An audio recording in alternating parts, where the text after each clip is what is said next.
আমি বলছি আমার সাথে একবার ট্রাই করে দেখা উচিত তো। দেখাচ্ছি যদি না হয় পরে যদি হয় এরকম দেখাচ্ছি পরে যদি ওরকম হয় আমাদের হ্যাঁ যদি আমার হয় তুমি আর একটা করবে, আর যদি তোমার হয় আমি আর একটা 1 লাথি মারবো।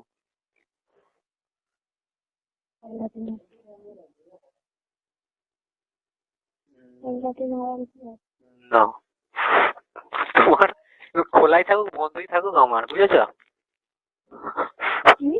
বলছি তোমার থাকুক না থাকুক আমার, বুঝেছ? মনে হচ্ছে মনের ভালোবাসা সব থেকে বড় জিনিস, বুঝেছ? শোনো না, শরীরের ভালোবাসা তো সবাই করে, শরীরের ভালোবাসা তো সবাই করে, বুঝলে? মনের ভালোবাসা কজন করে? চুপ করো নয়, সত্যি বলছি। তাহলে মুখো ওই ভালো হয়ে গেছে। একবারে কমপ্লিট, একবার ঠিকঠাক হয়ে গেছে সব।